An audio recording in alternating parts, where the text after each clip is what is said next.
Halo semua, hari ini aku mau menjelaskan sedikit tentang skabies.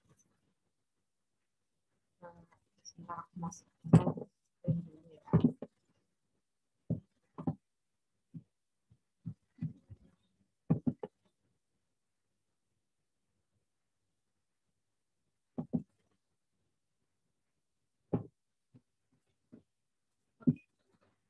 Jadi hari ini aku Dr. Maharani akan menjelaskan tentang skabies.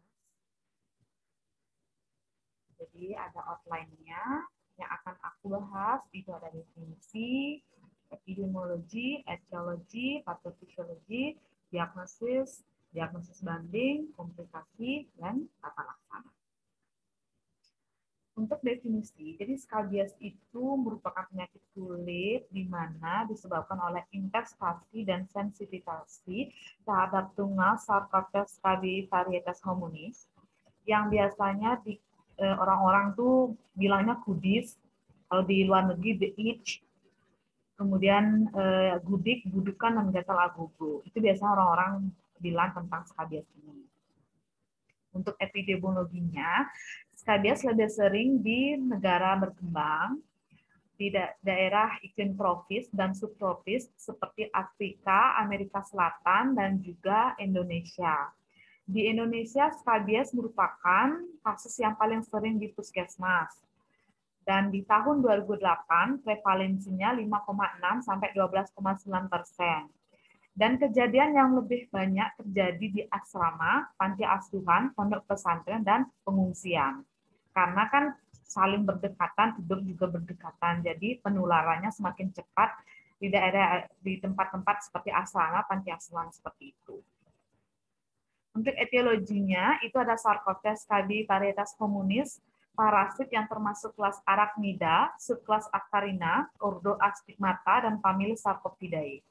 Siklus hidupnya itu pertama dari telur, larva, nimpa, dan tungau. Kemudian untuk patofisiologi, jadi misalnya nih orang yang udah fix terinfeksi skabies. Kemudian dia itu kan mengandung tungau betina gravid, dan kemudian dia dekat dengan orang yang sehat, jadi tungau betinanya itu pindah ke orang yang sehat tersebut dan berjalan mencari daerah untuk digali dan melekat di permukaan kulit tersebut. Penggalian itu terjadi pada malam hari dan di sana dia akan bertelur dan mengeluarkan feses. Tungau betina ini bisa hidup 30-60 hari, selama itu akan terus membuat terowongan. Kulit akan menjadi lebih sensitif, timbul lesi, gatal, dan terjadi dermatitis dengan ditemukannya terowongan. Oke. Untuk diagnosis, itu harus ada 2 dari 4 tanda kardinal atau 4 tanda utama. Yang pertama itu gatal pada malam hari, pruritus nocturnal. Di mana? Karena tungau ini dia kan menggali terowongan malam hari, bertelur di sana. Itu tuh akan menimbulkan rasa gatal gitu. Jadi gatal pada malam hari. Dan ini sangat mengganggu, apalagi pada anak-anak, itu akan mengganggu keesokan harinya untuk bersekolah, kesulitan untuk tidur juga. Dan ini gejala sering timbul pada suatu kelompok manusia yang sama. Jadi misalnya dia tinggal di pesantren, tinggal satu rumah seperti keluarga, kayak gitu. Dan ditemukannya terowongan atau kunikulus yang berwarna putih keabuan yang di tempat predileksi, misalnya selajari, pergelangan tangan, siku bagian luar, lipat ketiak, umbilikus, bokong, perut bagian bawah, areola, pada wanita, areola mama, dan genitalia eksterna pada laki-laki. Dan ditemukannya tungau Sarcoptes scabiei dapat ditemukan 1 atau lebih.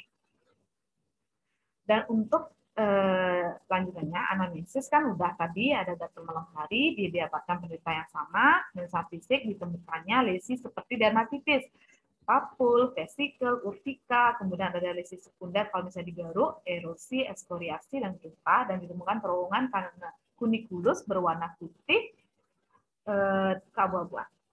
Pemisahan penunjangnya bisa dengan buro Inggris, area yang dicurigai dioleskan atau digoreskan tinta, buroi, kemudian dihapuskan dengan alkohol. Nanti pada penderita skabies akan timbul garis zigzag pada persilangan terhadap terowongan tersebut. Nah, untuk diagnosis banding saya nggak terlalu menjelaskan karena nanti itu di next pertemuan. Jadi ini contoh-contoh diagnosis banding pada skabies. Kalau misalnya gigitan serangga itu ada nyamuk, kutu, beta, infeksi ada polikulitis, itu infeksi pada poliker lambut, ada impetigo, ada tinea, tinea itu infeksi pada kulit akibat jamur, ada enzima viral, dermatitis, ada dermatitis kontak alergi, iritan, ada eksim, terus reaksi imun, ada urtikaria popular, pemphigoid bullosa, dan pityriasis rosea. Untuk komplikasi, nah kalau pada skabies itu kan dia gatal otomatis dia menggaruk. Kalau dia menggaruk, akan lama-lama timbullah infeksi sekunder. Nah, infeksi sekunder seperti ekskoriasi, erosi itu akan menimbulkan infeksi. Nah, apabila yang masuk itu adalah bakteri Streptococcus pyogen atau grup A Streptococcus atau Staphylococcus aureus, keduanya itu dapat menyebabkan impetigo, selulitis, abses, serta bisa menyebar ke aliran limfe dan darah yang menyebabkan limfadenitis dan septikemia. Infeksi kulit yang terjadi pada gas atau grup A Streptococcus dapat menimbulkan post-streptococcal glomerulonefritis yang menyebabkan gangguan ginjal kronis. Jadi, harus benar-benar ditangani dengan segera pasien skabies ini, supaya tidak kronik. Nah, kita ini yang terakhir, yaitu adalah penata laksanaan. Penata laksanaan yang saya ikuti ada dua, itu yang topikal dan juga yang oral. Untuk yang topikal, itu yang pertama ada krim permethrin 5%, di mana ini diaplikasikan di seluruh tubuh, kecuali area kepala dan leher pada dewasa, dibersihkan setelah 8 jam dengan mandi. Jadi didiamkan dulu 8 jam, dioleskan, didiamkan 8 jam, baru kita mandi. Gitu. Permethrin ini sebenarnya digunakan pada bayi yang di atas 2 bulan. Kalau di bawah 2 bulan, benar-benar harus dijarak. Ibu hamil, anak usia di bawah 2 bulan, ibu menyusui, menggunakan permethrin dibatasi 2 kali diberikan jarak 1 minggu, dan segera dibersihkan setelah 2 jam aplikasi. Atau enggak, bisa menggunakan clotamicton 10%. Clotamicton ini obat lini pertama untuk bayi di bawah 2 bulan. Obat ini berfungsi sebagai anti-skabies dan anti-gatal, dan diaplikasikan di seluruh tubuh, dibasuh 24 jam, dan diulang sampai 3 hari. Atau bisa dengan sulfur precipitatum, yang ini sangat pilihan aman untuk neonatus dan ibu hamil, efektif untuk stadium telur, digunakan 3 hari berturut-turut, namun kekurangannya berbau dan mengotori pakaian, dan terkadang menimbulkan dermatitis. Namun ini yang paling aman. Yang kemudian lini kedua, apabila permethrin tidak bagus, maksudnya tidak berhasil, bisa menggunakan agen topikal diberikan selama 3 hari.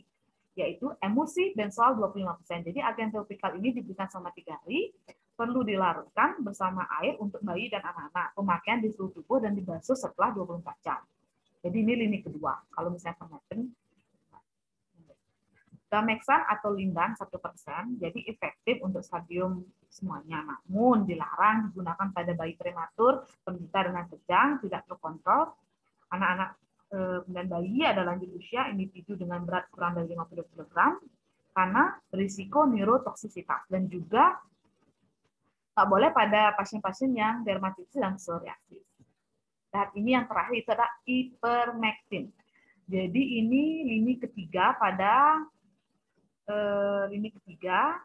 pada usia lebih dari 5 tahun, terutama pada penderita persisten atau resisten terhadap topikal seperti permethrin.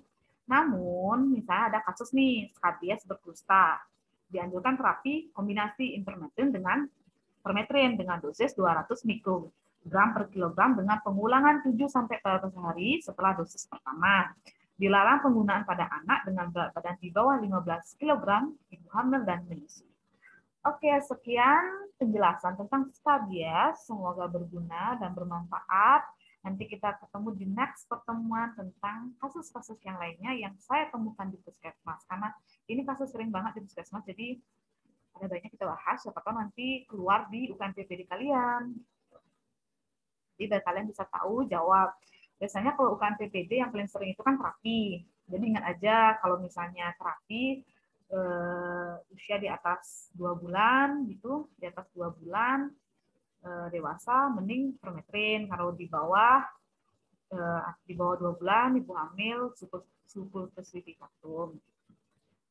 Tapi sebenarnya boleh sih permetrin, cuma kan itu dibatasin kan, seperti penjelasan tadi tahun 2020 kan gitu dibilang dibatasin, dijarakin gitu. Dan ini dapusnya kita. Jadi kalau misalnya kalian mau PPT-nya ini, kalian bisa join di Telegram catatan dokter internship. Oke, sekian dan terima kasih.